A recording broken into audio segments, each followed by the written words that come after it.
Delhi high court bar association के जो चुनाव हैं उनकी तारीखें नज़दीक आ गई हैं। चुनाव टल नहीं रहा है, ईवीएम की व्यवस्था हो गई है और इन सब के बाद उम्मीद है कि जल्द ही इसके रिजल्ट भी सामने आएंगे और वो चेहरा जो प्रेसिडेंट पद का होगा उसका नाम भी जल्द ही आप लोगों के सामने आ जाएगा। लेकिन मौजूदा president Delhi high court bar association के मोहित माथुर जी, जो कि इस बार उम्मीदवार भी हैं, वो हमारे साथ हैं और वो हमें बताएंगे कि इस बार का उनका क्या अनुभव है और क्या उम्मीदें हैं इलेक्शन से। सर, लॉ स्ट्रीट से बात करने के लिए बहुत बहुत शुक्रिया।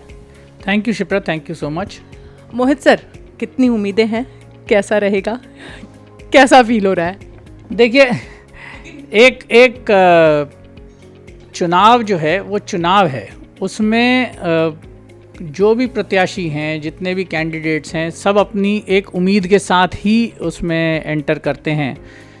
तो ये कहना मेरे लिए भी गलत होगा और कि मैं किसी उम्मीद के साथ नहीं ऐसे ही जा रहा हूँ, मैं यूँ ही जा रहा हूँ। अपने सपोर्टर्स से, अपनी इलेक्टोरेट से, अपनी कॉन्स्टिट्यूंसी में सबसे बात करके उनकी राय लेने के बाद ही मैंने चुनाव में दोबारा कदम रखा। सर बिल्कुल, आपने अपने जो कॉम्पिटिटर्स हैं, जो आप और लोग हैं, उनसे बात करके और सब कुछ, लेकिन काम की अगर बात करें, कैसा रहा पिछला कार्यकाल आपका? कितने काम हुए, क्योंकि कोविड भी था? You are absolutely right, covid भी था, मगर I was lucky and I can always say, I have always been saying, I was blessed that I had a lovely team with me, जिन्होंने मुझे ये महसूस कराया कि अगर कोई चैलेंज आता है या कोई मुसीबत आ रही है तो let's take it as an opportunity and then we can work and find a solution. ठीक है, हमारे पास कोई मेडिकल सोल्यूशन तो कोविड का था नहीं और हो भी नहीं सकता था, हमसे कोई उम्मीद भी नहीं कर सकता इस चीज़ की, बट जो सॉल्यूशंस अवेलेबल थे या जो लोगों की के राहत में के लिए ज़रूरत थी, हमारे मेंबर्स को खासकर, हम कोई ऐसे बहुत हमने कोई सोशली तो हमने ऐसा कोई कमाल नहीं करा होगा जिसमें हम कह सके, बट हाँ, हमारा जो भी एक minor contribution to the society रहा वो हमने सब अपनी तरफ से कोशिश करके किया। और इस चीज़ के लिए I am grateful to all my members, the seniors, juniors, law firms, all alike, सब ने अपनी तरफ से जो रिसोर्स कंट्रीब्यूट कर सकते थे, be it financial resource, be it man power resource, be it their contacts in procuring the resources, वो सब चीज़ों में उन्होंने ओपनली मदद करी, खुले दिल से मदद करी और उसकी वजह से हम तकरीबन 5,500 6,000 लोगों की वैक्सीनेशन करा पाए। सेकेंड राउंड कराया वैक्सीनेशन का, second dose, and we did not charge any member from anything. पहले पे हमने सोचा मेंबर्स के साथ, क्योंकि मेंबर्स की सेफ्टी में उनकी फैमिली मेंबर्स की सेफ्टी भी ज़रूरी है, उनके स्टाफ की सेफ्टी भी ज़रूरी है, तो हमने भी extended that facility to their families, to their staff and also to high court staff, जिसको कहीं नहीं मिल रहा था तो उनको हमने वो अवेलेबल कराया। एक सवाल और आता है कि अब अगर आप चुने जाते हैं तो आने वाले वक्त में आप कैसा काम करेंगे और क्या कुछ नया होगा? शिप्रा जी, मैं अभी ये किसी और जगह भी ये बात करके चुका था कि लास्ट टाइम मेरे को एक पता चला कि द यंगर मेंबर्स या जो यंगर वार्ड्स के पेरेंट्स हैं, उनको बड़ी दिक्कत आती है जब दोनों पेरेंट्स वर्किंग होते हैं और बच्चे को कहाँ छोड़ें। तो क्रैच was one demand which was pending for a long time. तो हमने इस कोविड पीरियड को यूटिलाइज़ किया और एक state of the art क्रैच facility high court के साथ मिलके बनाई, जिससे हमारे मेंबर्स को बेनिफिट मिल सके।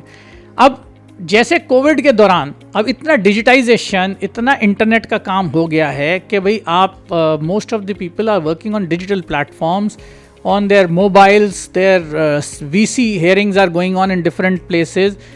तो एक अब नया चैलेंज ये आया कि जो हमारी एग्जिस्टिंग फैसिलिटीज़ थी of providing the Wi-Fi connectivity in the High Court was obviously short of the expectation.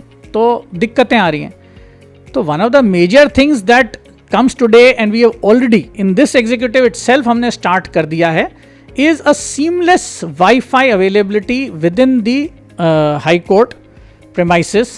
This पूरी precincts में हम एक सीमलेस कनेक्टिविटी के लिए एक हमने फीजिबिलिटी का काम शुरू कर दिया है कि क्या ज़रूरत है, एंड आई एम टोल्ड कि कोई एक मैश काइंड ऑफ फैसिलिटी बनती है जिससे वो एक हनी कोम्ब सिस्टम बनाते हैं. अब टेक्निकल तो मुझे ज़्यादा नहीं पता, but that is one of the things which is high on priority.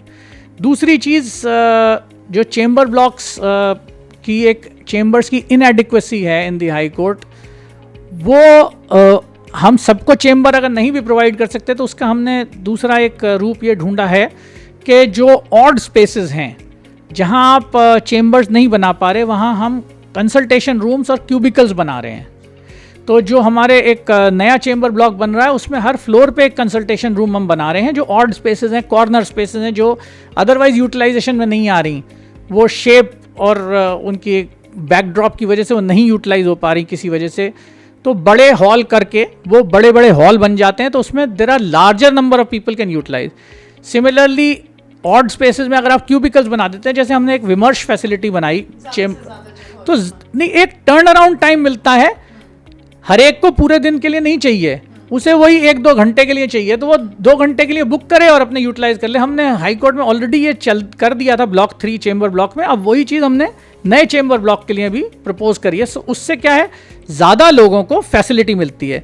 Similarly हमने इस एग्जीक्यूटिव में स्टार्ट कर दिया था प्रोसेस कि कैफेटेरिया में अगर आप कभी भी जाएं तो 12:30 से 2:30 के बीच में आप देखेंगे कि भीड़ बहुत बढ़ जाती है, तो लोगों को बैठने की जगह नहीं मिलती, दिक्कतें आती हैं. अब ठीक है, नंबर बढ़ गया है हमारे मेंबरशिप का, तो जो बाहर एक फाइलिंग काउंटर था उसकी हमने परमिशन ले ली है कि फाइलिंग काउंटर वहाँ से हट के रीलोकेट हो जाएगा कहीं, और वो सारा एरिया मिल जाता, तो हमारे पास तकरीबन 150 लोगों की सीटिंग की स्पेस और बढ़ जाती है.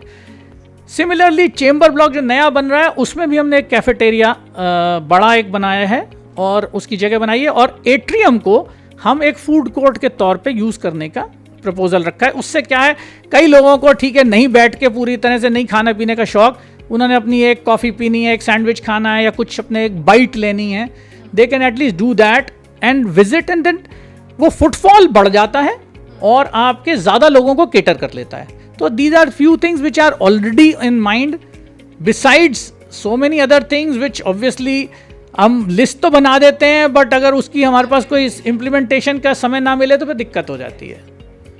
तो सर मतलब यहाँ पे तो आपने प्रोफेशनल लाइफ के साथ साथ पर्सनल लाइफ को भी आप सॉल्व कर देंगे. जो भी हाई कोर्ट के अगर आप वकील हैं तो समझ लीजिए सर की जो तैयारियाँ हैं, क्या किसी और को मौका देने का इरादा नहीं है? मैं कोशिश तो यही रखूँगा कि if I win I am able to do whatever best I can do, and I am sure जो भी और आएगा वो उसके बाद भी ही will work for the bar. तो अपनी फ्रेटर्निटी के लिए हम जो जो कर सकते हैं वो अगर हम नहीं करेंगे तो हमारे आगे आने वाली पीढ़ी जो है वो उतनी सक्षम नहीं बनेगी, उतनी स्ट्रांग नहीं बनेगी, और इंस्टीट्यूशन को नुकसान है.